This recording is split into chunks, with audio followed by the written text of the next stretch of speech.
knackered already.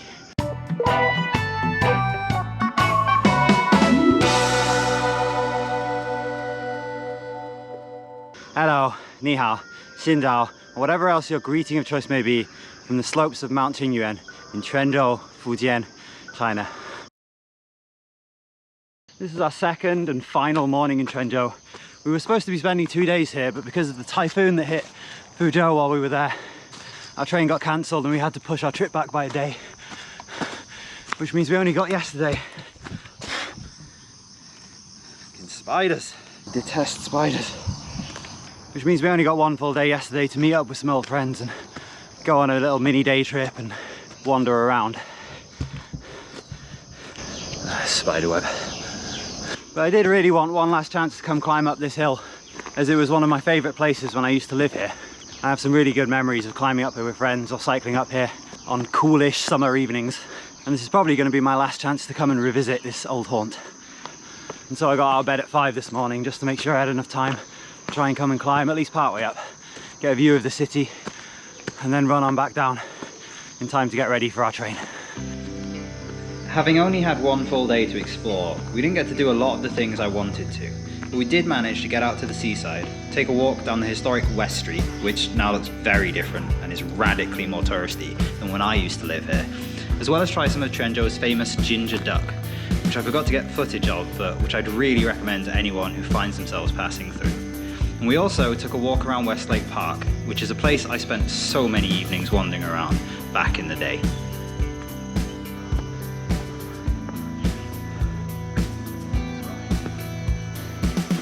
Being back in the city brought a lot of memories and a fair few bittersweet emotions.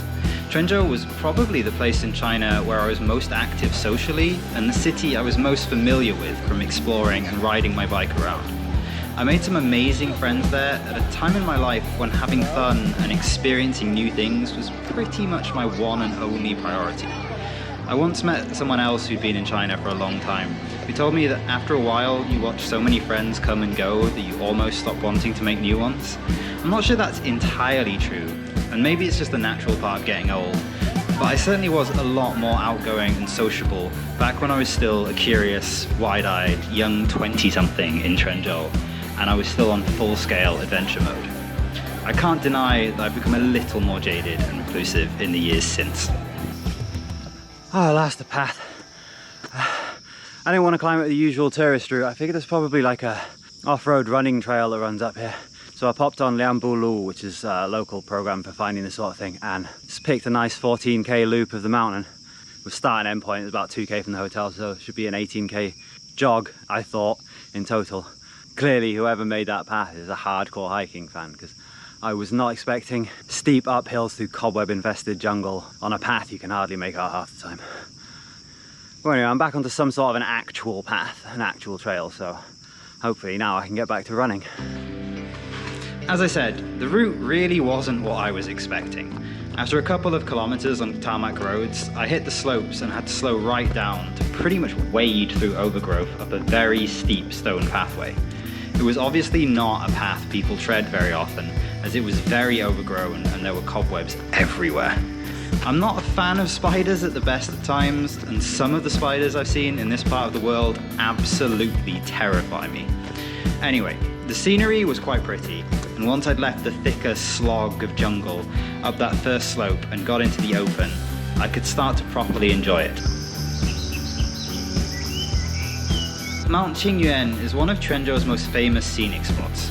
It's quite central, and at almost 500 meters high, it affords beautiful views out over the city, with different but equally stunning panoramas to be enjoyed during the day and at night. As I said before, I used to cycle up here, often in the evenings, and I could happily sit for hours gazing out over the city lights sprawling off in every direction below. Alright, we're back on the path now. I think it's time for good. All of the spiders and cobwebs are behind us, fallen trees and horrible jungle paths.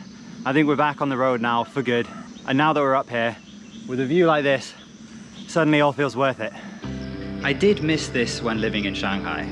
While there were plenty of wonderful urban running routes and pristine parks, the city did go on forever and there were no hills to climb. Almost every city in China has its famous hill.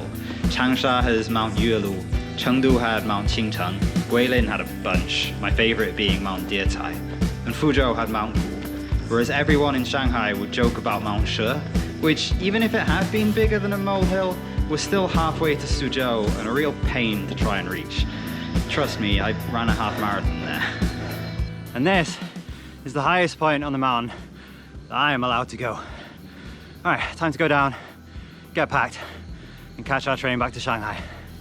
Been a fun morning so far.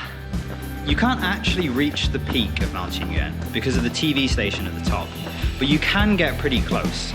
There is a temple, or possibly a monastery just below it though, where you can sit and enjoy the view out over Quanzhou. If you're ever in the neighborhood and fancy cycling up there, it's a great place to park your bike and rest.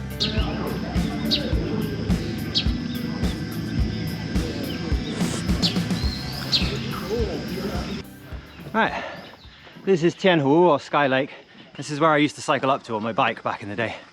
There were a few times where I'd go further up to the TV station, but it's a bit of a grueling last climb, and I wasn't quite as fit in those days. I feel like if I still lived here, I'd probably come cycling up here every other day. A, for the views, B, for the cross training, and C, because I do quite enjoy cycling. Anyway, it's just a reservoir up near the top of the mountain. It's got a nice little coffee shop on there, great views over the city, which I'll show you in a second. It's just a nice little place to come and chill. And that was pretty much the end of my little pilgrimage. I headed back down, had a shower, and we left to catch the train. This was quite possibly the last time I'll ever visit Quanzhou, one of the few places in China I could genuinely have envisioned settling down in. It was sad to think about, and it still is as I sit here writing this, but I was glad I made it back there, and glad I managed to drag myself out of bed to climb this mountain that feels like an old friend one last time. Pretty much everyone I knew when I lived here has since moved on, like me, I guess, but it was still about the most fitting place I could possibly have come to say my final farewell to China. Quanzhou was my home, a real home, as much as anywhere I've ever lived. I will always cherish my time there. It's a city I love and one I will always miss.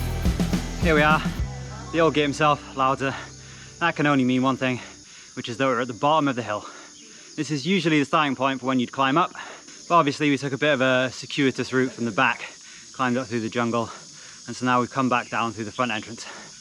That was a little bit harder and took a little bit longer than I was hoping / expecting, but all in all it was pretty fun, and it was nice to come back to a place that I really used to love visiting when I lived here, like a decade ago now. So hope you enjoyed the trip too.